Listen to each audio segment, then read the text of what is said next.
No one dared to touch the alien princess, but he saw her heart.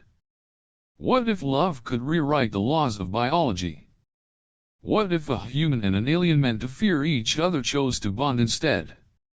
In a galaxy torn by tradition, war, and silence, one man dares to marry a veiled alien exile, without ever seeing her face. What follows is more than a romance. It's a revolution. This is the story of a forbidden union that ignites an entire species, challenges the meaning of purity, and births a child powerful enough to change the fate of two civilizations. So lean in, listen closely, and ask yourself, would you dare to love the unknown? The station Brimhold 7 orbited the edge of the collapsed Viprii territory like a sentinel that had outlived its purpose. Its hull groaned with age. Solar wind scratched its plating like ghostly fingers. And beneath its rust-patched skin, a lonely man named Jace Halden tightened a fusion seal with too much force and not enough care. The pipe hissed. He hissed back. Piece of he kicked it, then slumped against the coolant manifold, helmet clanking against steel. Another day. Another silent shift. Another broken thing in a galaxy full of them. He'd spent the last 6 years patching this dying station, nursing it through power surges, cable frays, and morale collapses. Brimhold 7 was meant to be a research outpost. Now it was a graveyard orbit with 24 personnel and one coffee machine that sounded like it had tuberculosis. Jace was fine with that. Quiet suited him. Especially after the Rift Wars. But quiet ended when the distress beacon crackled to life. It was faint, barely more than static but different. Organic text signature. Not human. Viprii design. The moment he heard it, something in his chest jolted. Not fear. Not yet. Curiosity. The dangerous kind.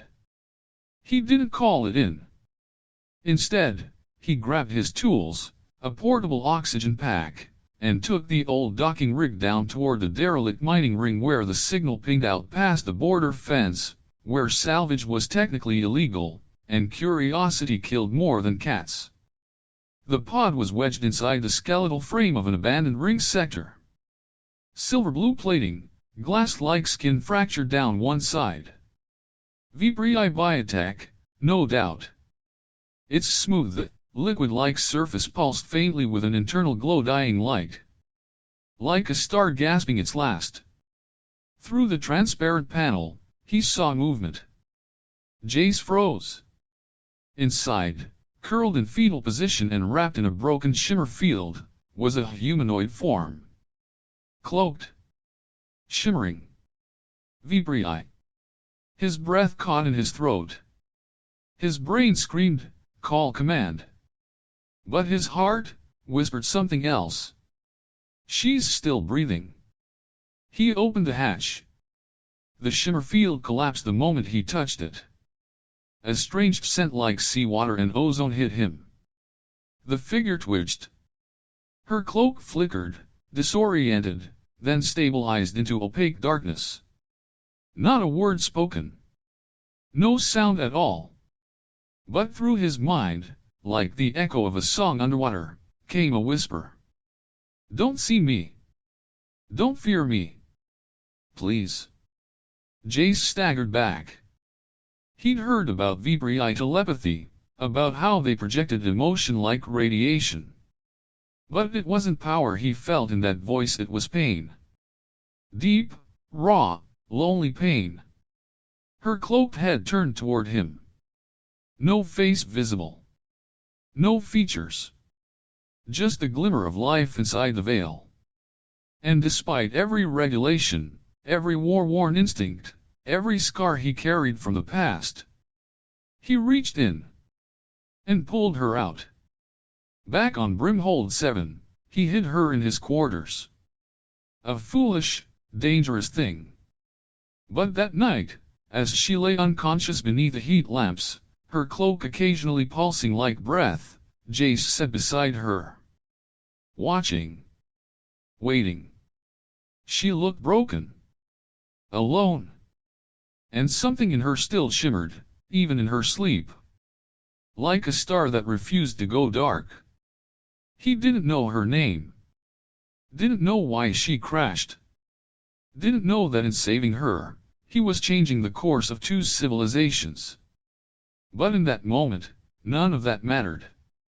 Because Jace Halden, lonely, stubborn, brilliant Jace, had just pulled a fallen star from the wreckage of war. And chosen not to let it die. The room was too small for a secret. Jace sat on the edge of his cot, boots half-laced, eyes fixed on the cloaked figure lying silent beneath the emergency thermal blanket. He hadn't slept. Not really.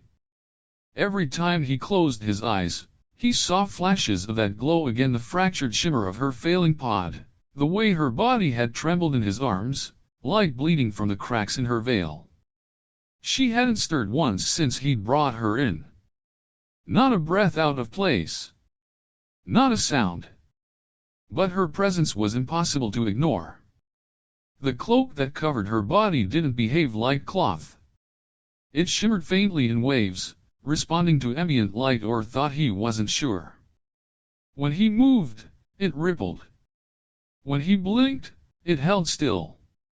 And when he dared whisper into the silence, "You alive in there?" the cloak shivered like a ripple through still water. Then a sound. Soft.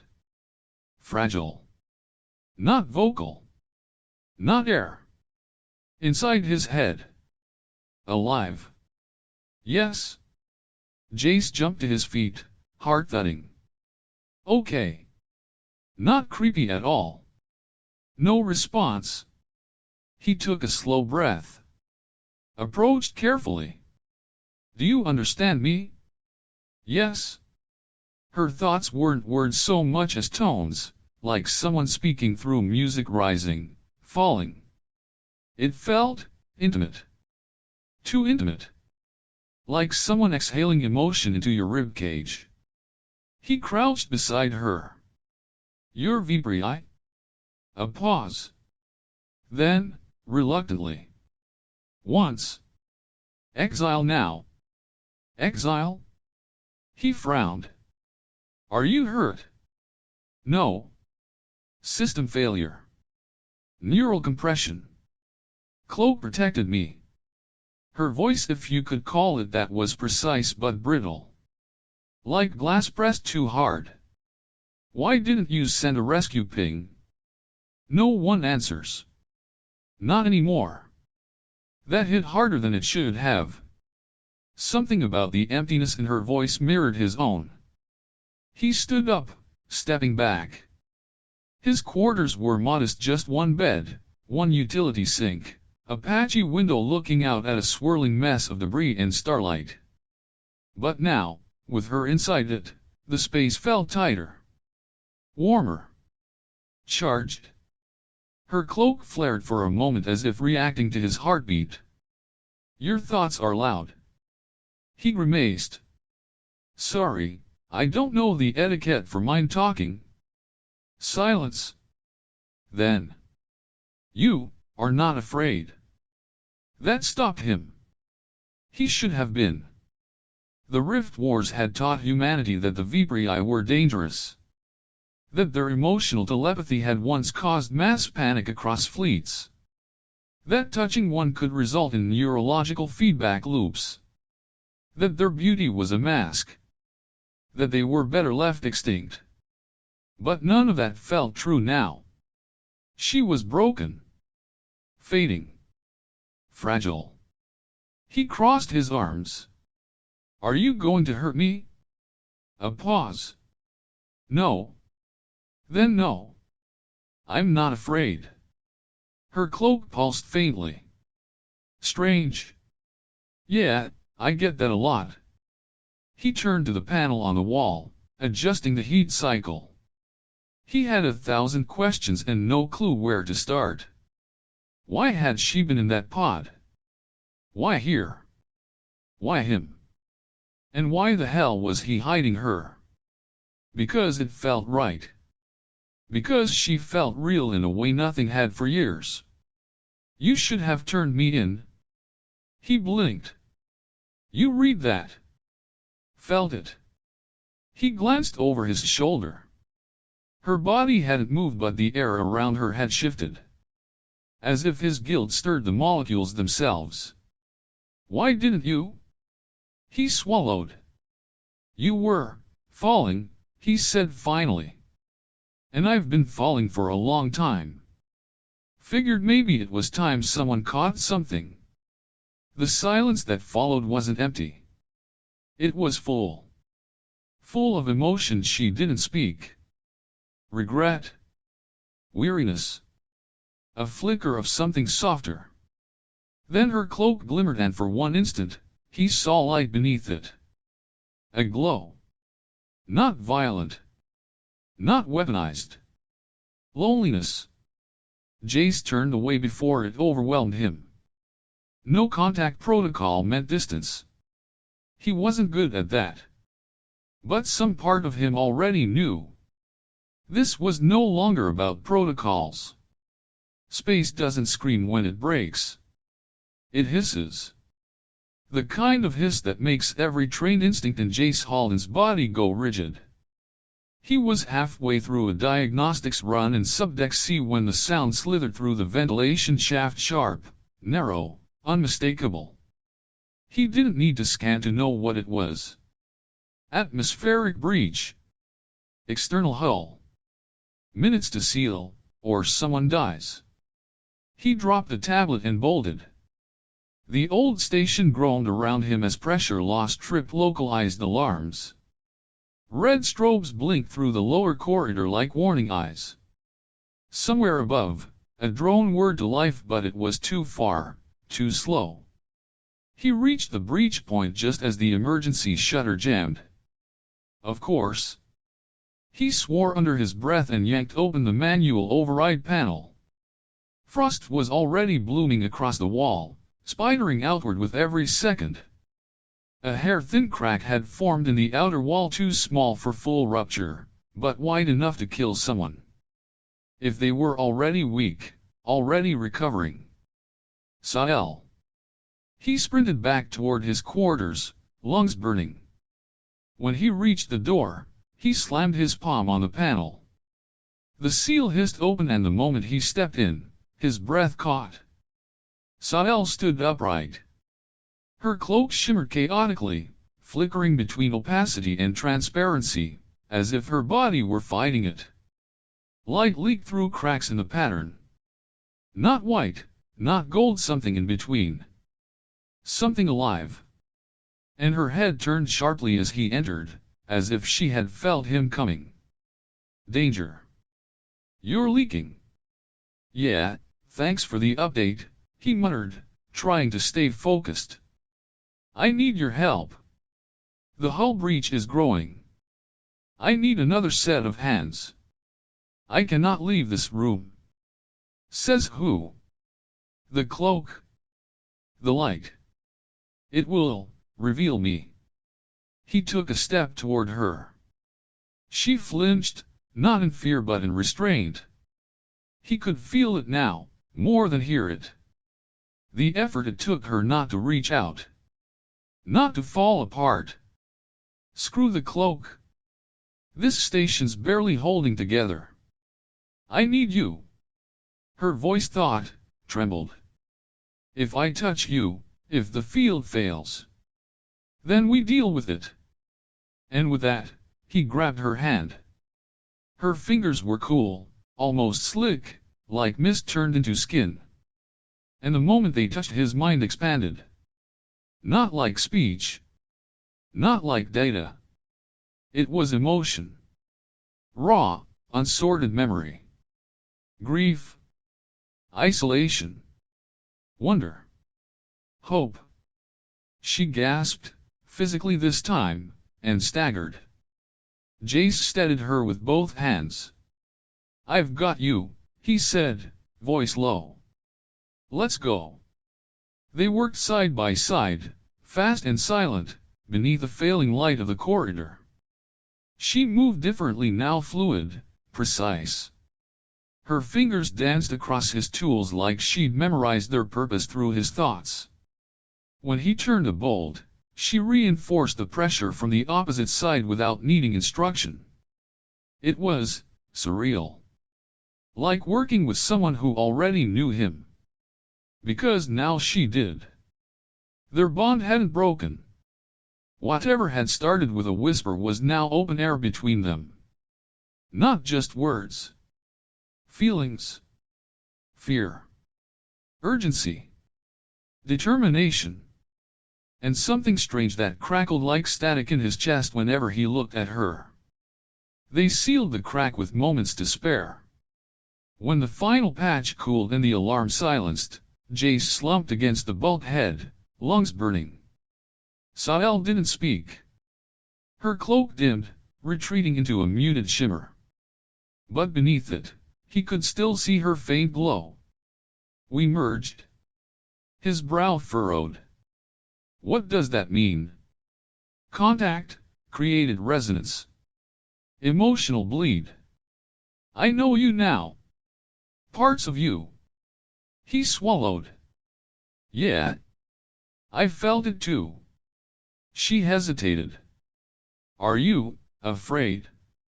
No, he said quietly. But I'm starting to realize, you're not just dangerous. Her head tilted. You're lonely. That silence again. Then a whisper. So are you. And in that flickering, quiet corridor of a half-dead station on the edge of nowhere, the two of them just stood glowing, together, their hearts beginning to beat in unintentional rhythm. Something had cracked open tonight. Not just the hull. Something far more fragile. The repairs were done. The breach sealed. The emergency protocols reset. But the damage lingered elsewhere between them. Jace sat cross-legged on the floor of his quarters, boots off, hands idle. Across from him, Sael stood near the viewport, veil flickering in the faint light of the gas giant beyond. Starlight traced silver along the angles of her cloak, but never pierced it. She hadn't spoken, not mind to mind, not aloud since the incident. And yet he felt her. Her presence moved in him now, quiet but persistent, like a heartbeat that didn't belong to him. A rhythm his body had never known, but already missed when it faded. You didn't just patch a crack in the hull, she said at last, her voice blooming in his mind like heat under ice. You opened something. Jace looked up. You mean between us? No, her voice faltered. In me. She turned then, slowly, deliberately. Her cloak pulled back not fully, but just enough for the shadows beneath to shift. He still couldn't see her face. But he saw light.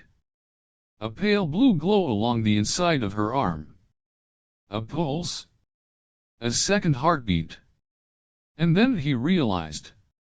It's not yours, is it? She didn't answer with words. Instead, she placed her hand gently over her abdomen. And for a moment, the air around her shimmered with something deeper than emotion. Life. Stars, Jace whispered, standing up, almost stumbling. You're carrying. His mouth went dry. But, that doesn't make sense. I mean, biologically. I didn't know, she admitted. Our kind doesn't conceive unless we're fully bonded. And even then, it requires resonance. Harmony. But when you touched me. She looked at him fully now, still veiled, but radiating something no cloak could hide. Vulnerability. You matched me. Emotionally. Neurally. Instinctually. It triggered a Genesis spiral. Jace ran a hand through his hair, heart racing. So this, kid, it's mine. Ours. A pause. I tried to abort the process. It's protocol for exiles. But he took a step forward. She didn't flinch this time. But it fought back, she finished. Jace stared at her, at the pulse of light where new life shimmered behind technology and silence. The implications should have paralyzed him. They didn't. Instead, they made something deep inside him come alive. You should have told me. Would you have turned me in? No, he said without hesitation. Then softer, I would have stayed. A flicker of warmth rippled through her. Not just through her cloak, through him, too. That strange echo in his chest pulsed again, stronger now, as if the child inside her had reached out to test its father's emotional temperature. You're not like the others. Yeah, Jace muttered. People keep telling me that. No, she said again. You're not afraid of connection. Even after what your kind endured. You still reach. He gave a tired smile. Maybe that's what humans do best. Reach. Silence stretched, but it wasn't uncomfortable. Just heavy. Sacred. And then Sael's cloak dimmed further, as if adjusting to the mood. Her hand slipped out of it, bare this time. She offered it. A gesture not just of peace. Of trust. Of something ancient and intimate in Vipri culture. Jace took it without hesitation. And this time, when their skin touched, the bond didn't just flicker, it flared. He saw flashes. A domed city beneath the sea. A child's laughter through glass. The shadow of a warship overhead. A scream cut short by silence. Her past. Her grief. Her exile. And through it all her longing. To be known. To be seen. To be held. And he saw something else now, rising from that sorrow. Hope. Not for her. Not for him. But for something they hadn't planned.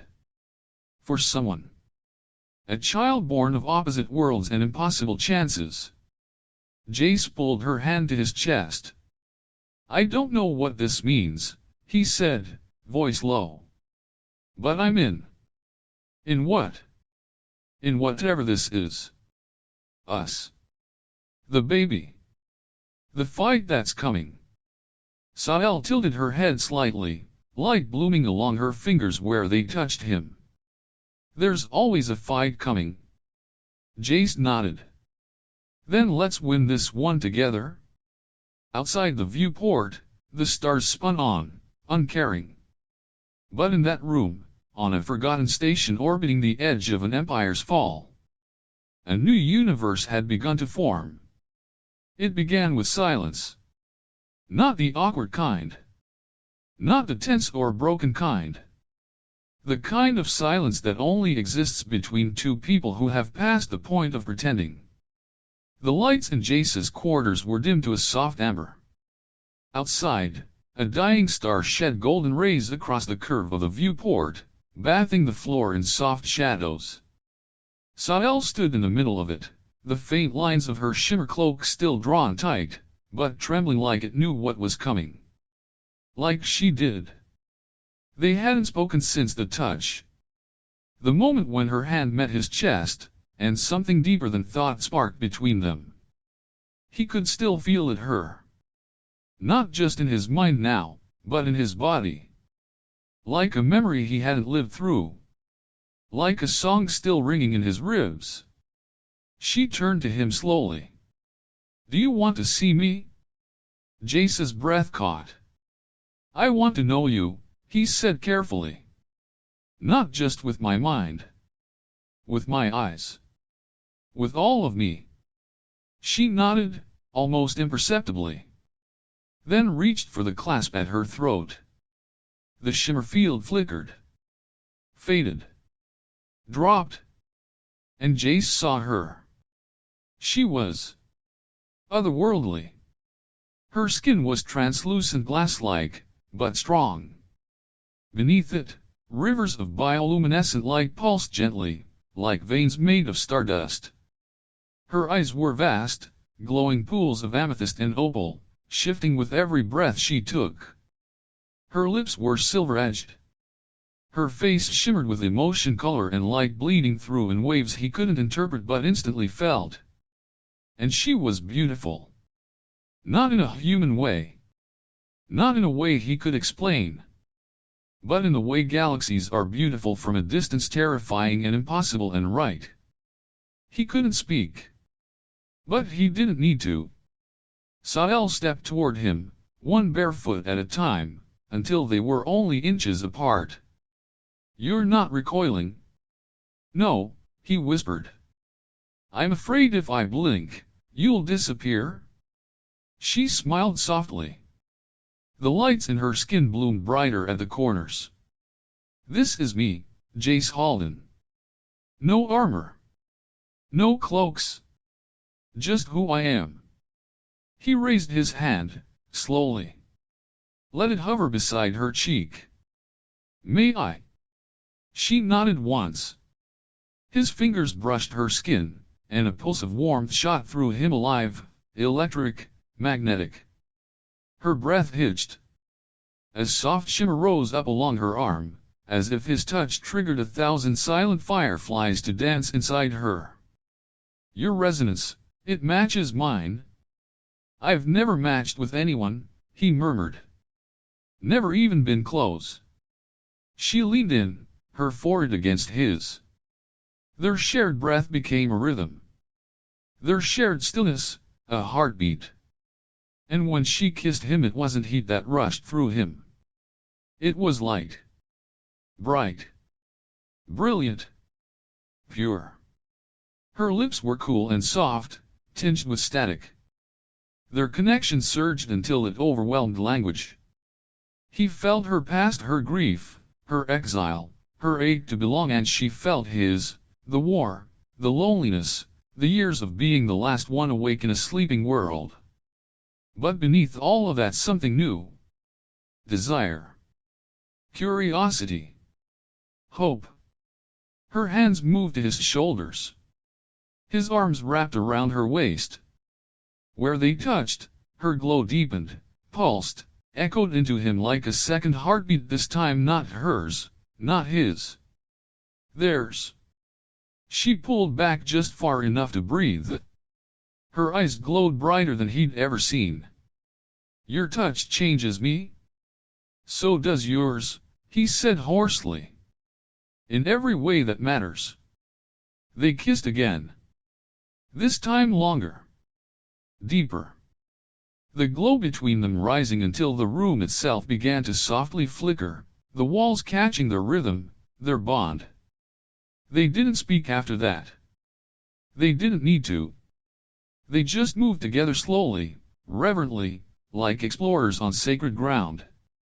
Every kiss, every caress, lit new patterns along her body, language made of light. And as her bioluminescence pulsed in response to every breath he gave her, Jace realized. She wasn't just reacting. She was mirroring him. They were resonating. Hours later, as they lay side by side in the starlit hush, Sael's glow had dimmed to a soft violet ripple, steady and content. Jace, breathing slowly beside her, traced a faint constellation across her back where her light still pulsed. Neither spoke. But the silence between them was full of awe. Of closeness. Of a promise neither had spoken aloud but both had already made. Jace woke before the lights did. Brimhold 7 followed a lazy orbit, which meant long hours of shadow followed by sudden, searing sunbursts. Right now, the station was drifting through twilight, and the metal around him hummed with quiet life. But that wasn't what stirred him. It was her. Sael lay beside him, her face turned slightly toward the viewport, bioluminescent patterns tracing gently along her spine in waves of blue and lavender. Even at rest, she glowed, but it wasn't the brightness that held him still. It was the sensation inside him. He could feel her heartbeat in his chest. And something else. Emotion, like scent, faint, lingering, belonging to someone else. Not fear. Peace. It wasn't his. It was hers. And she was dreaming. Her light pulsed once, then flickered. A sudden shift. A jolt in the air, like a memory brushing against him with too much pressure. He reached for her gently. "Sael," he whispered, "you okay?" Her eyes opened slowly. Not alarmed, just deep. "You felt it?" He nodded. "Was that a dream?" "No, a memory. From my old life." Her glow dimmed slightly. Jace could feel her restraint, the way she kept parts of herself pulled just beyond his reach, not from mistrust, but from habit. "We're bonded now, Jace. Even our echoes reach each other." He sat up, rubbing the back of his neck. "Yeah. I've definitely never been that deep inside someone's memories before." A pause. Then a soft glimmer of amusement across her cheeks. "You handled it well. Most would have drowned." "Good thing I'm stubborn," he muttered. "And maybe, something else." Her smile didn't fade, but her mood shifted. Jace could feel it. She was shielding something. Not fully, but enough that it triggered a low thrum of unease in his gut. "What is it?" Sael stood slowly, her skin catching faint rays of pre-dawn starlight. "Last night's resonance, it did more than sync us." He frowned. "What do you mean?" "It reached outward." That landed like a cold gust in his chest. "To who?" "To my kind." She turned to face him fully, and for the first time since she unveiled, there was real fear in her glow. "Jace, the bond between us, it's rare, impossible even. But it's powerful. And when we made contact, our neural fields merged. That resonance, it radiates. Across space. Across VPRI-linked consciousness. They know." He stood up, fully awake now. "Who's they?" "The VPRI ascendancy. The purists. Those who believe exile is mercy and cross-species bonding is corruption." Jace muttered a curse. "So they felt something, what, last night? And now they're coming. Maybe. Or maybe they're just listening." He turned away, heart pounding, mind already spinning into tactics, escape routes, contingency plans. But Sael stepped closer and touched his shoulder. Her glow softened. "You didn't do anything wrong." He looked at her. "I didn't mean to send a signal. But we did. Because we felt. And my people have spent centuries suppressing exactly that kind of connection." Her hand drifted to her stomach. Her light warmed. "But now, they'll know what it means." Jace stared at her. At the alien woman he'd risked everything for. At the unborn child glowing faintly beneath her translucent skin. And he realized something terrifying. He didn't just love them. He'd die for them. And maybe if things went badly he'd have to. Somewhere far beyond the stars. A cloaked ship glided through a fracture in subspace, invisible to scanners. Inside, a tall figure stood before a crystalline console pulsing with light. The resonance had reached them. Not words. Not messages. A feeling. Warmth. Trust. Unity. And worst of all, love. The figure snarled. "Prepare the extraction teams. Interference has begun."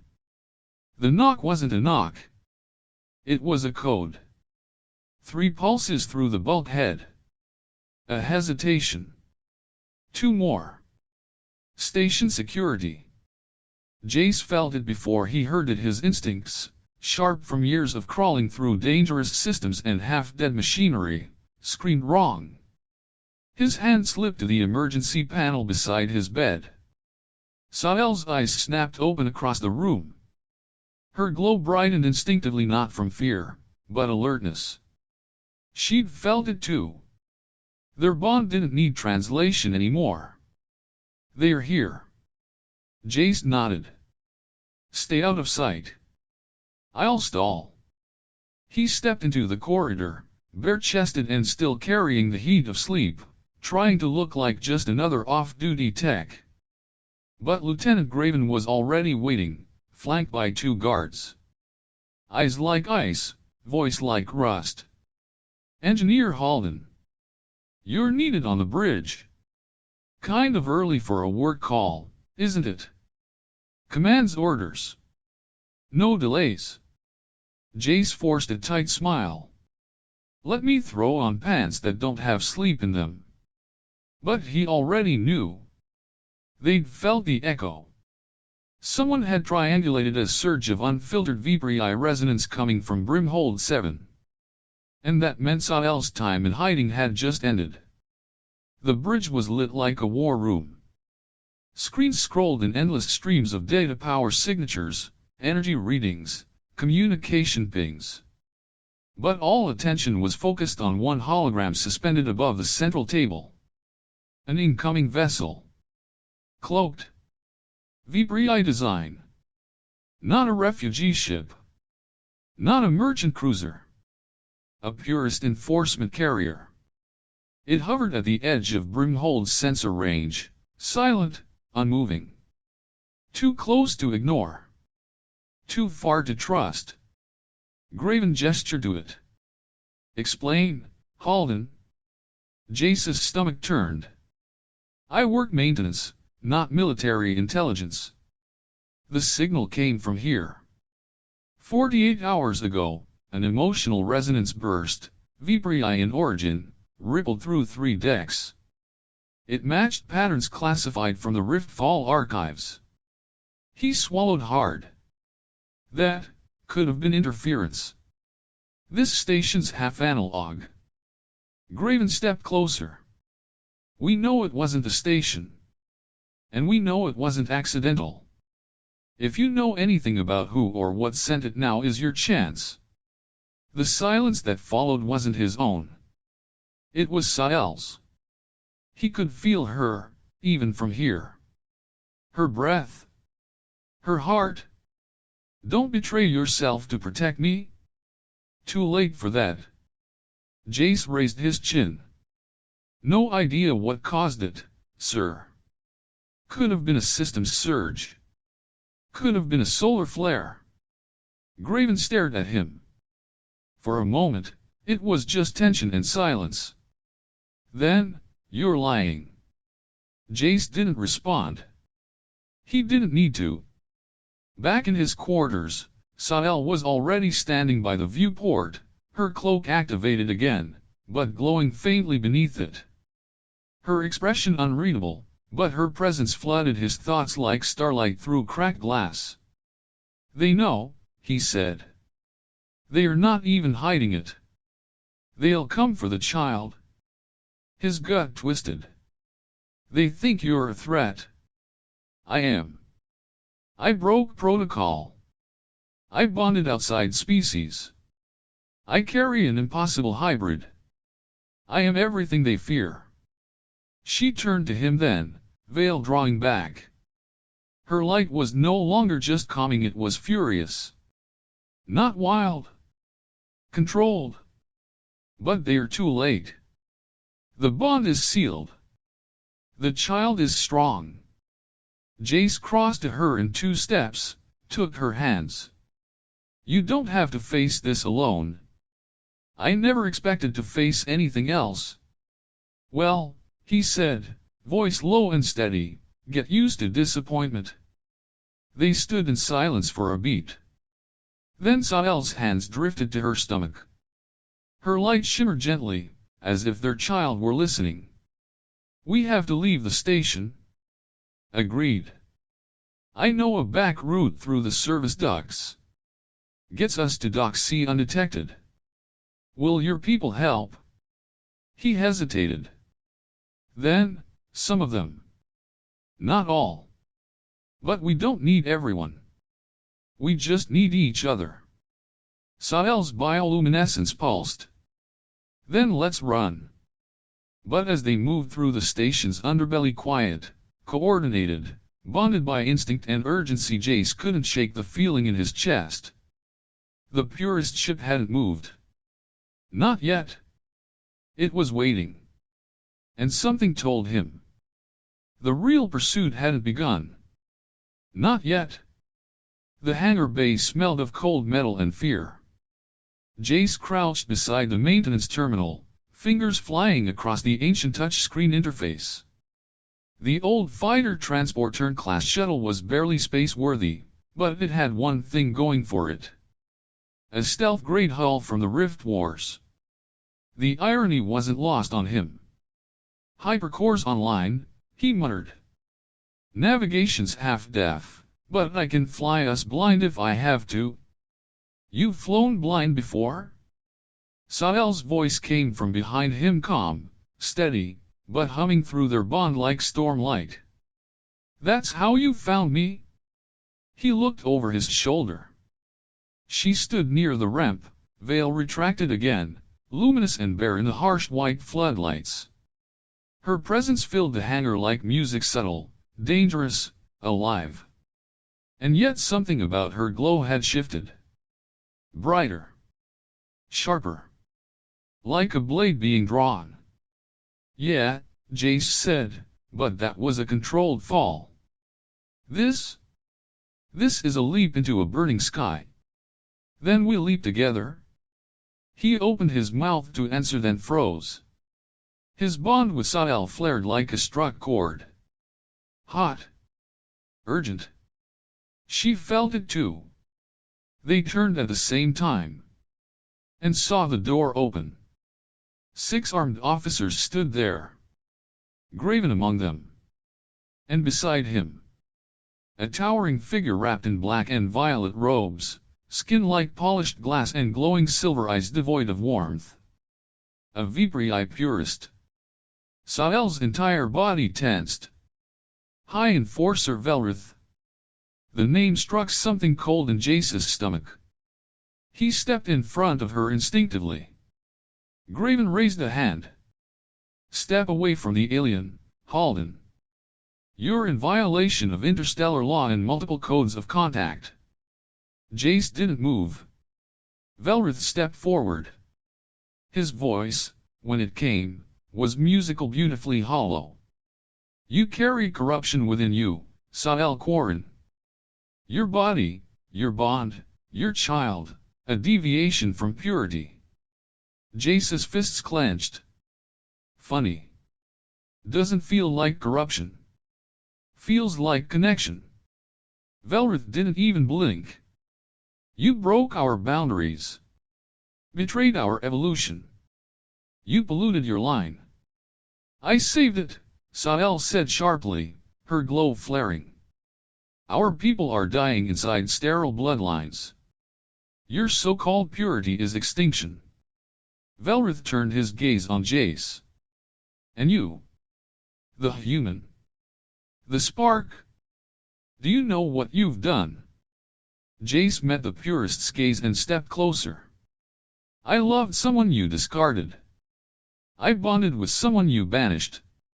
And now I'm standing between her and extinction. You're damn right I know what I've done. Graven raised his weapon. Stand down, Halden, this is beyond you. But Velrith held up a hand. Let him speak. Let them shine. It will make the cleansing more poetic. Sael moved beside Jace now, her body humming with power.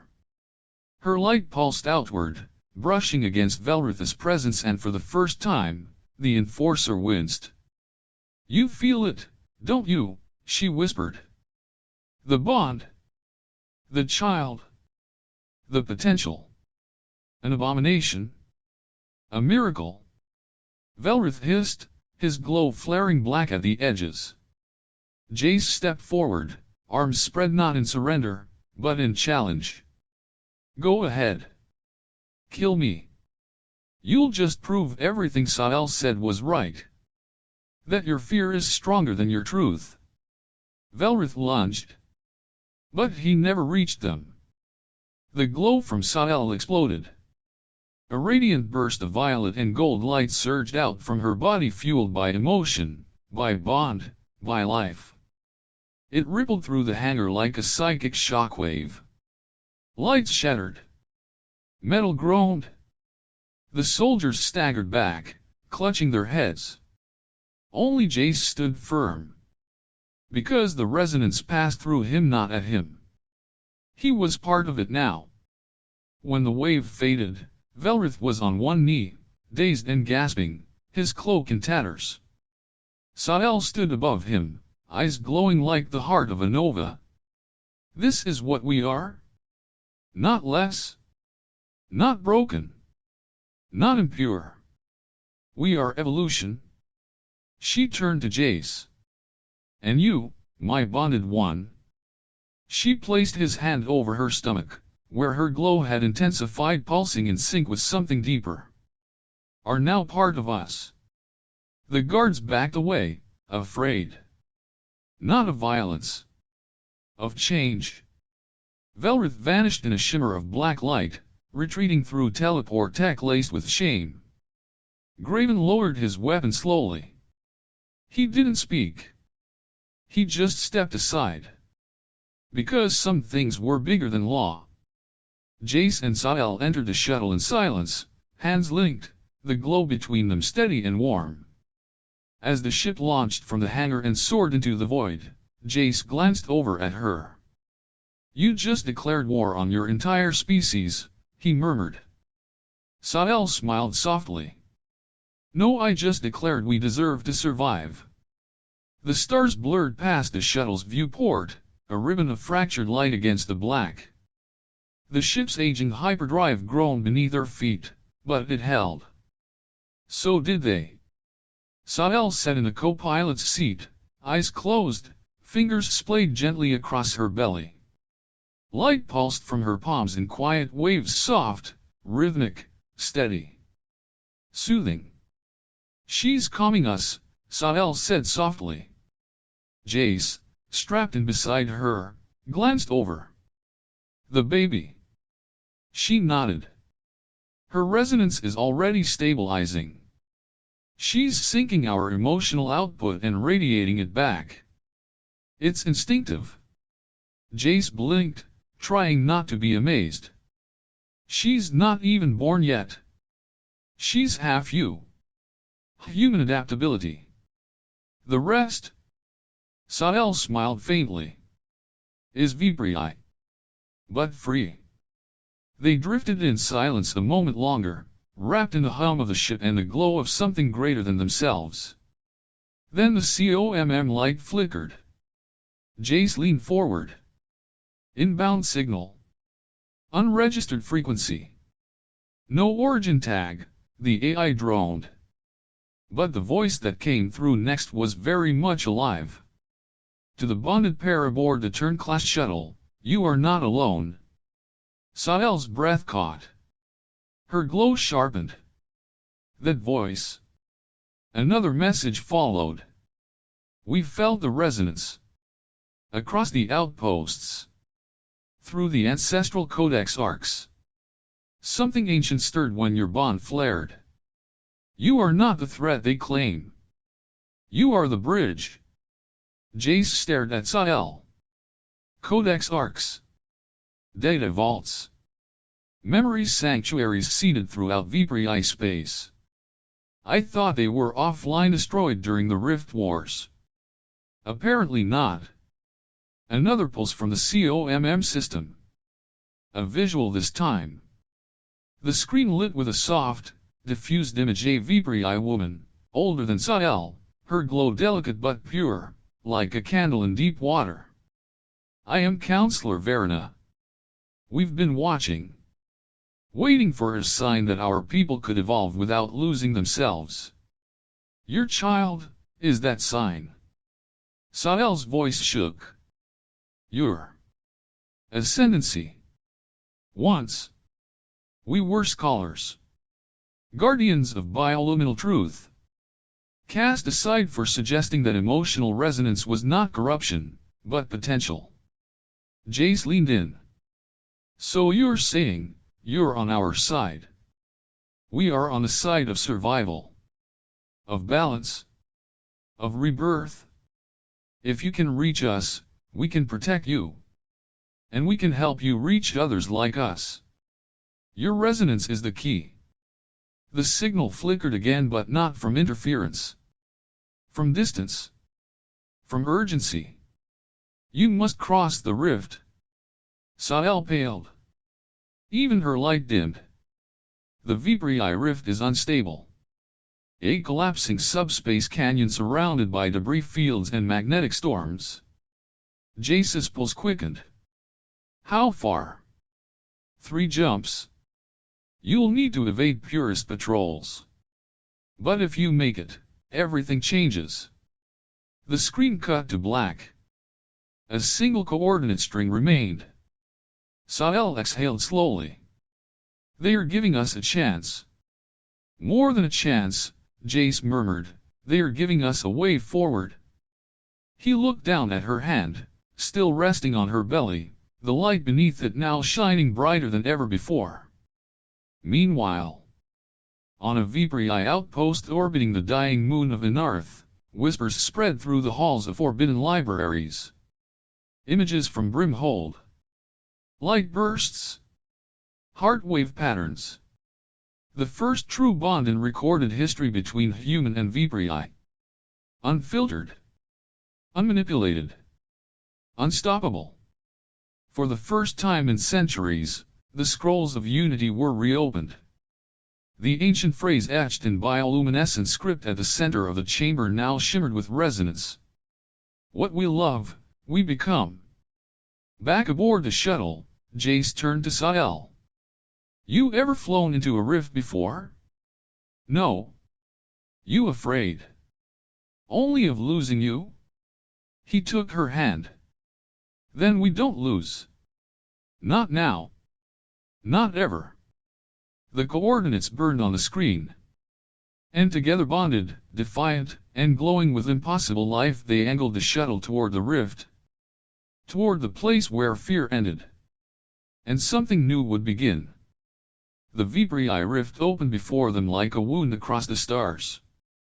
A swirling gorge of fractured gravity and broken starlight, it stretched across the black like a scar no civilization dared to heal. Ancient debris floated like bones through amber storms, pulled in and spat out by forces too old to map. Jace gripped the controls of the shuttle, sweat beating down his temple despite the chill. This is suicide, he muttered. No, Sael said beside him, calm despite the chaos. This is birth. Her glow was no longer soft. It burned radiant, steady, as if her child's light had ignited something in her soul. The resonance is reaching forward, Jace. Our daughter is, pulling us toward them. He looked over at her hair like spun glass, skin shimmering with starlight, expression unreadable and filled with everything he loved. Then let's fly into her future. The ship entered the rift. Instantly, the world bent. The cockpit lights warped and flickered. Spatial alarms screamed. Outside, a collapsing storm of gravitational shear ripped at their shielding. HFY ruins tumbled past, fragments of ships and cities devoured by the rift's endless hunger. Jace wrestled the controls, jaw tight, voice raw. I need a vector now. Sael stood from her seat, eyes glowing white-blue, hands pressed to the viewport. The resonance between them flared. I see the path. Then show me. She turned toward him, and something in her body cracked, not bone, not pain. Birth. It's starting, she whispered. She's coming. Now. Jace's breath caught. We can stop. We don't need to. And then the glow erupted. It wasn't just bioluminescence. It was a nova. Sael collapsed to the deck, her light spiraling across the shuttle's walls, wrapping them in living aurora. Jace was at her side in seconds, barely able to see through the brilliance. Her voice was everywhere inside him, around him. She's ready. We are ready. Let her come. Time fractured. Outside, the rift screamed. Inside, their daughter was born in silence, pure resonance flowing into the world. She emerged bathed in gold and violet, eyes already glowing, skin alight with perfect symmetry of human warmth and vibri clarity. No cries. Just light. Light that answered the rift itself. The storm stilled. Just for a moment. The ship coasted out the other side, scarred, sparking, but intact. Jace cradled the newborn in trembling arms. Her tiny hand curled around his finger, light blooming from her skin into his. His voice cracked. She's perfect. Sael, weakened but smiling, watched them through tear-lined eyes. She is the bridge. And now, the galaxy knows. Ring planet elsewhere. Across vibri space, across hidden human listening posts, across once forgotten scroll vaults and silent council chambers. Light erupted. Not fire. Resonance. Emotional waves radiating from the child, echoes of her birth, of her parents' bond, of what they had chosen. And what they had become. In cities once silenced by purity laws, young vibri threw off their cloaks. In forgotten colonies, humans looked up and felt warmth inside their chests they couldn't explain. The resonance wasn't just a signal. It was invitation. Sparkles later. In the rebuilt garden of the Codex Sanctuary, Sael sat in twilight, the child Orin crawling beside her, trailing glittering patterns with every touch. Jace knelt nearby, watching their daughter trace glowing spirals into the soil with her tiny fingers. She's drawing constellations, he murmured. Sael smiled, tired but proud. She remembers the stars she hasn't seen yet. He came beside her, wrapped her in his arms. What happens now? Now we teach them, Sael whispered. That love is not corruption. It's evolution. From a single act of trust came a bond no law could break. Together, Jace and Sael crossed war zones, broke ancient codes, and brought light into a galaxy that feared it. Their child, born between stars and species, didn't just unify biology, she bridged belief. Because sometimes, love isn't just personal. Sometimes, it's the spark that transforms entire worlds. If this story stirred something in you, tell me. Would you have made the same choices they did? Could you love beyond species, beyond fear, beyond the veil? Drop your thoughts in the comments because the next story begins with you.